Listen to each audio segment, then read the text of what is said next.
This is the Louie T Network.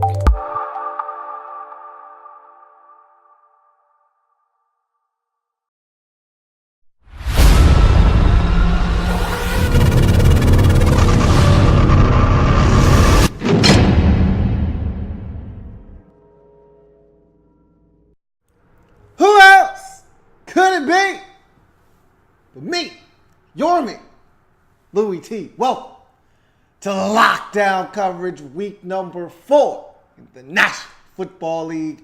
Cincinnati Bengals, Cleveland Browns. Someone's O must go. Someone's going to get in the win column after this one in the Battle of Ohio. Boy, let me talk to Cleveland Browns fans for a second, man. It's rough for y'all, man. I know. I can't empathize with y'all. I'm not a Browns fan, so I can't empathize with you. But what I can say is, may the good Lord continue to bestow mercy upon your rooting souls. And thank God for the Cleveland Indians. Because the Cleveland Browns are pathetic. That being said, hey, congratulations to the Cincinnati Bengals for getting you one. Man, the Browns are horrible. Man, the Browns are terrible. This is ridiculous. When are they going to get better? I thought this was going to be the year that they would actually be competitive in almost every game, and they would win one early, and we wouldn't be. They're going to be the last team to win a game in the NFL this year again.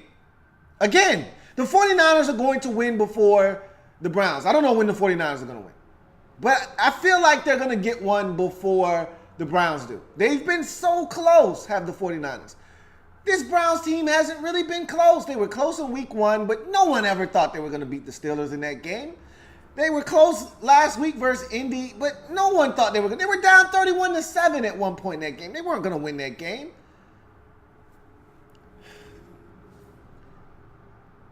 They had opportunities early in this game, and they blew it. And I'm going to explain here in a second.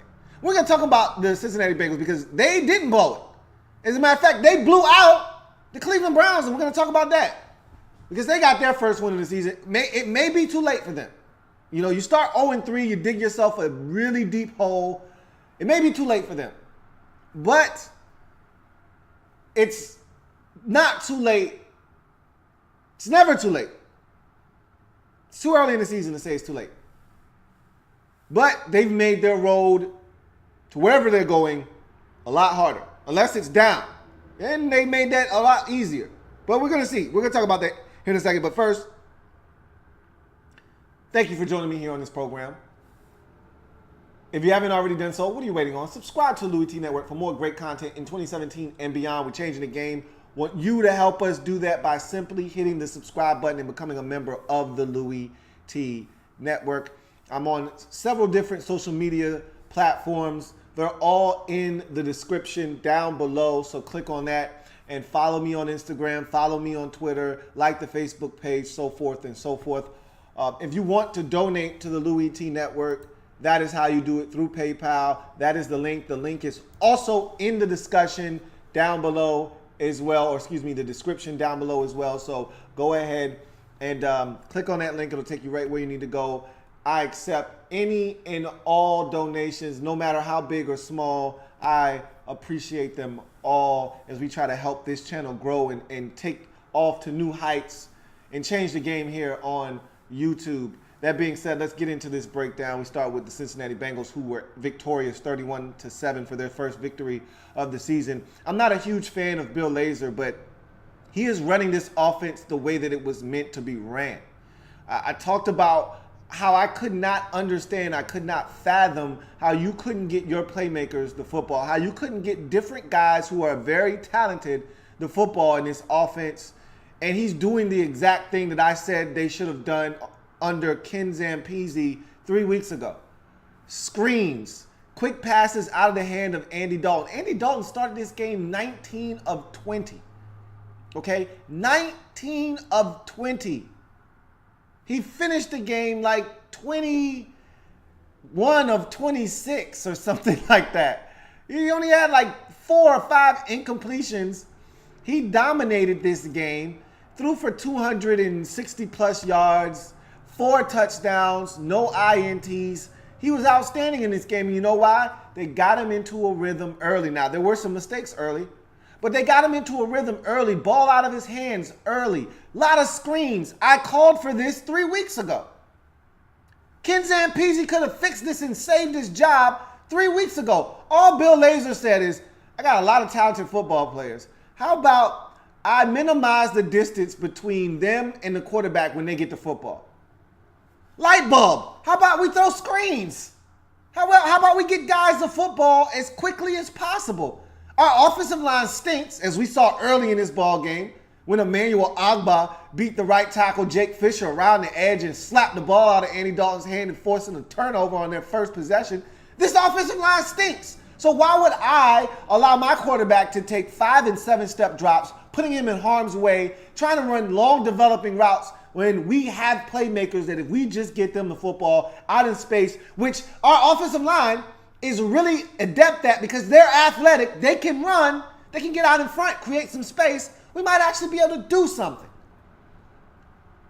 It's not rocket science, people. I'm just a professional football watcher. That's all. That's all I am. Okay? So none of this stuff made any sense to me why they weren't doing this sooner. They could have been 2-1 right now, 2-2, or 3-1 right now. They got Tyler Kroft involved in this offense. They got Giovanni Bernard involved on the screen pass for a touchdown right before half. They got Joe Mixon involved in the screen game. They got everybody involved. Hell, I even saw Tyler Boyd. There was a Tyler Boyd signing. How about that? Quick underneath to Tyler Boyd. Hey, how about that? Brandon LaFell caught him a little slip. Hey, how about that? Damn, it's amazing what happens when you get everybody involved and everybody some touches early and everybody feels a part of the game plan early. Makes a world of difference. I'm more willing to go block that safety after I've gotten a touch early on in the football game than I am if I haven't touched the rock, haven't even had a target in 3 quarters. You think I want to go dig out a safety? Hell no. It's like the dude playing a pickup basketball game. You want him to hustle back and get back on defense, but he ain't touched the rock yet. Let me get a couple shots in. Maybe I'll feel more a part of the game. Maybe I'll go play some defense. Maybe I'll go dive for a loose ball. You get guys involved, they feel more engaged in the game, you get better production out of everybody. It's a win for everybody. I refuse to believe the Cincinnati Bengals don't have talent offensively. I've listened to all of their fans complain about the lack of talent. I'm like, you got talent. You're just not utilizing it correctly. John Ross isn't even back yet. You've got talent on this football team. You saw it in this game. And the Browns, while they're not a good football team, they have talent defensively. You made it look easy because you have talent on offense. You just have to utilize it correctly. And you did that in this game. And hats off to Bill Lazor because last week versus Green Bay, you had a shot. You should have won that game. I thought the play calling was fabulous in that game. And I thought the play calling was outstanding in this game. Outstanding in this game. I'm not a Bill Lazor fan, but he is doing a tremendous job of simply putting playmakers in a position to make plays. That's all this game is about. It's not hard. Sometimes offensive coordinators make this game way harder than it needs to be. It is really simple. You take your best players, you put them in the best positions to make plays. End of discussion. That is it. It's not about being cute or being fancy. It's not about trying to outthink the defensive coordinator on the other side. Damn what they're doing. Okay? Damn what they're doing. You worry about you and everything will take care of itself. You say, look, I don't know what they're doing, but we're going to out-execute them. And now it always helps if you know what coverage they're in. It makes it a lot easier. Like that blitz that Giovanni Bernard caught that 65-yard touchdown on that screen on. Makes it a lot easier when the defensive coordinator inexplicably blitzes 7 guys right before the half. so that when he catches a screen and gets 3 blockers out in front, he's off to the races with nobody in sight. Makes it a lot easier when you know what the defense is doing. But if you go out and you execute the way that you're supposed to, none of that matters because your team is better than that team. And generally, that's what happens when the better team out-executes the team that they're going against. They win. And that's what the Bengals did in this game, and they routed the Cleveland Browns in this game. And the beauty in what they did was they took the heart out of that team early. After they being Cleveland, had opportunities early, they said, oh, you don't want these opportunities? We'll take it. Don't even worry about it. We gave you opportunities to get on us early, to make us doubt ourselves. You didn't want to take it. All right, we're going to bust your ass now. And that's what they did. Hats off to them for putting the Browns out of their misery nice and early in this ball game. You go to their defense. The defense was solid. They didn't do anything special in this game. They didn't have to do anything special. All they simply did was allow the Browns to self-destruct. Kenny Britt wants to drop a ball that goes right into the hands of Clayton Fedulum. Great, we'll take the pick. Deshaun Kaiser, the center wants to snap the ball 18 yards over Deshaun Kaiser's head, forcing a 2nd and 24. Great, we'll take it. Kenny Britt wants to fall down on a 3rd down outcut where he's wide open for a 1st down after a forced fumble gives you great field position. Great, we'll take it. Field goal kicker Zane Gonzalez wants to miss a field goal after they gave you great field position on the turnover. Great, we'll take it. All you had to do was watch these boys self-destruct, man. That's all you had to do. Deshaun Kaiser misses a wide open Rashard Higgins on the sidelines where he makes a great diving stab at it but can't come up with the football because it was too inaccurate. Great, we'll take it. You didn't need to do anything. You did what you were supposed to do. Move out of the way and let the losers worry about losing. We talk about it all the time. Let the losers worry about losing because losers do a really good job of worrying about losing. That's why they losers. So you just move out of the way, glide to the side, and let the Browns self-destruct.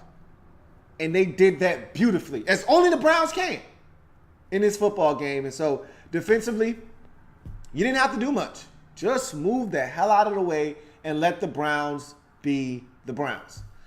Had some nice sparks on special teams. That Adam Jones punt return was I think what ignited the offensive explosion in this game. After a somewhat sluggish start, that punt return into Browns territory really jump-started you in the right. Kind of gave you that little nudge you needed to just say, all right, let's go ahead and take care of business. You did that, and from that point on, this game was pretty much in the bag. So hats off to the Bengals for going out and getting it done. This could have easily been a loss. I thought it was going to be a loss. I'm not going to lie to you. I thought the Browns were going to show up in an environment that was going to be conducive to them winning against a team that hadn't won, that was going to give them the confidence they needed to go out and perform at a high level and get a win.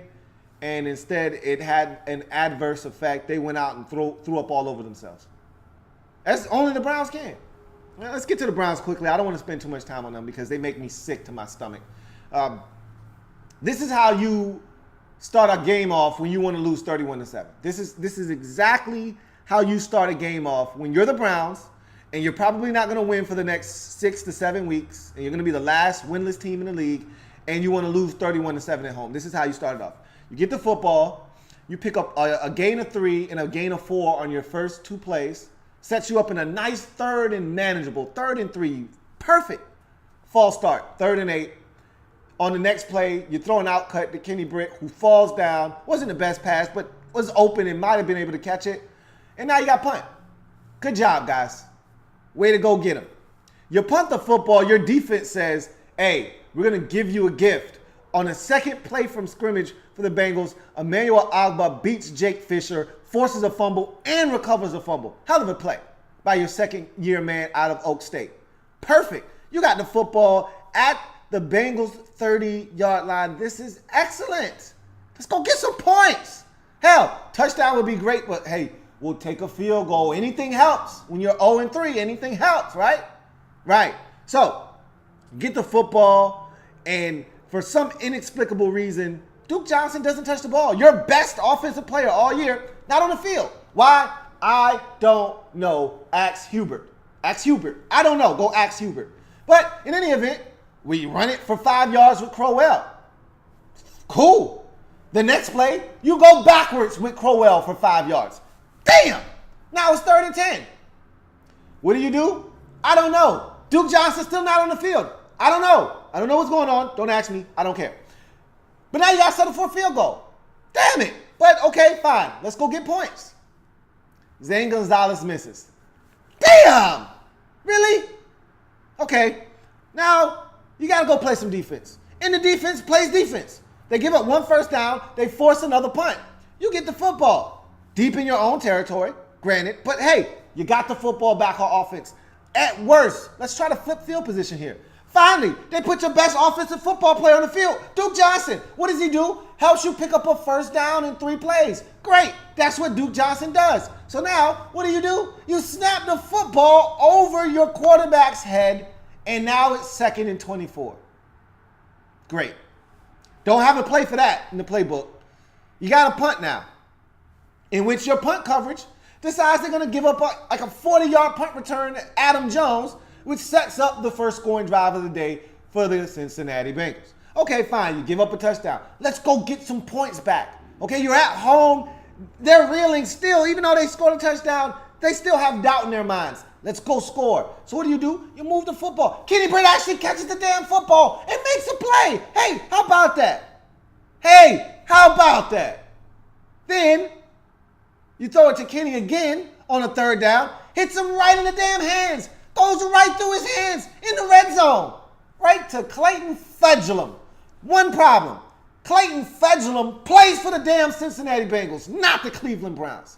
Damn it, Kenny. Go sit your ass down. Interception. And really, that was all she wrote. That's how you lose 31-7 at home. And remain winless on the season. Move on to 0-4. And I don't know when you're going to win a game. I can't lie to you. This isn't encouraging at all. Deshaun Kaiser isn't accurate. Not as accurate as you would like. Kenny Britt is horrendous, and he's probably the best you got. I actually think Rashard Higgins is your best receiver because Ricardo Lewis stinks too. Duke Johnson needs to touch the football on every other play that isn't going to one of the tight ends.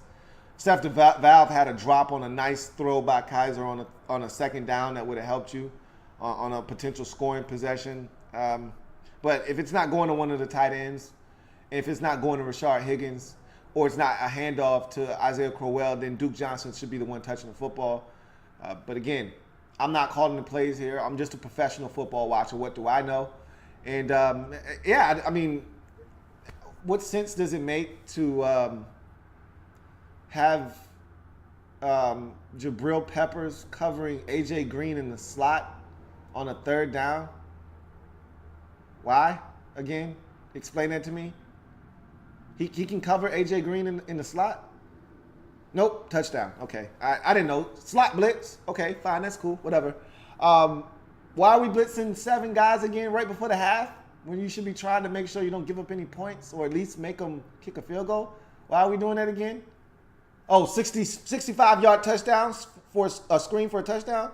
Okay, all right, cool. All right, I get it. All right. I give up. Hands in the air, I give up. I don't know what to do with this Browns team. They're hopeless. If there are any comments out there, I'll take it. Yeah. Magic 4413 says, "Morning, fellas. Ain't shit I wanted a day about the dirty bag teams. I just wanted to stop in and remind Lou to cover the Falcons as we lost because of injuries." Guess what? I don't want to hear that you lost because of injuries. You know why? Because when you beat Green Bay 3 weeks ago on Sunday Night Football, and I talked about their injuries, you know what I heard from all the Falcons fans? We don't want to hear about no injuries. We beat that team like we were supposed to beat them. Everybody got injuries. You got to overcome injuries. That's what I heard. So now that you had injuries, you want somebody to feel sorry for y'all? Nah, don't nobody feel sorry for y'all. Because that same Same exact thing I tried to tell y'all when Green Bay was missing both of their tackles. Jordy Nelson went down on the first possession. Mike Daniels, their best defender, went down on the first possession of the game. And every Falcon fan looked at me like I was talking in gibberish, like I was speaking Swahili. What? Man, we just dusted them clowns. What you talking about injuries for? Everybody got injuries. There ain't no excuse. We bust their ass. Okay, cool. In any event, Magic also says, but speaking of the Bengals, Lou, don't you get the feeling if the Bengals had Jacoby Brissett, don't you think they'd be more deadly? Eddie Dalton was outstanding in this game. If they had a better offensive line, they'd be much better, not a different quarterback. Rodney Ray says, the Bengals have one of the top tight end, receiver, and running back trios on paper. No excuse for their poor offensive showing in games. Look, Ken Zampese was horrendous. And Bill Lazor is doing an outstanding job right now.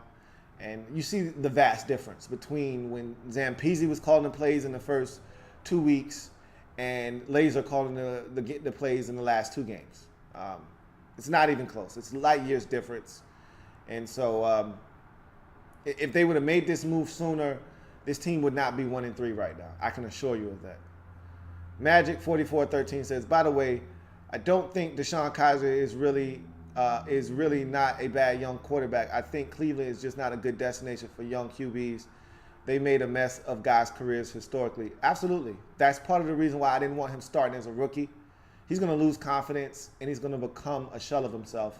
That's what happens when you put rookies in too soon, and they get battered and bruised, and they make a ton of mistakes, and they lose a bunch of ball games. That's generally what happens. Now, the tough-minded guys, the guys that believe in themselves and are confident in their abilities, they find a way to persevere. But the guys that are weak-minded, the guys that get battered and bruised too much, the guys that lose too much and don't see the light at the end of the tunnel, they succumb to the pressure, like David Carr did, like Blake Bortles has in Jacksonville. And that's why I don't want the Bears to play Mitchell Trubisky too soon. But you never know what happens. You put a guy in and you get a Deshaun Watson effect. But unlike the Bears, the Texans have talent around Deshaun Watson, so he can excel. You put Mitchell Trubisky in, he may elevate the play of those guys around him, but I tell you this much, it's not a lot of talent on that football team. So there's a difference. But in any event, it's going to do it for your man Louie T here on Lockdown Coverage. Browns just get embarrassed at home. What's new? 31-7. Bengals get their first win of the season. They're 1-3 now. Cleveland is 0-4. Neither one of these teams, I think, are going anywhere this year, but at least Cincinnati has a shot. They got off the schneid, and if they look, 2 more wins and they're back to 500, and then all bets are off. The AFC is not dominant this year. Okay, I'm looking around that entire conference, and I see one dominant division, the AFC West. Outside of the AFC West, there is not a dominant division in the AFC. You've got the Chiefs and the Broncos in that division. The Raiders are reeling right now. After those 2 teams, the Patriots are struggling. They're 2-2, 2 losses at home. They can't stop anybody. You look around that entire conference, the Steelers are 3-1, and they have not been impressive at all.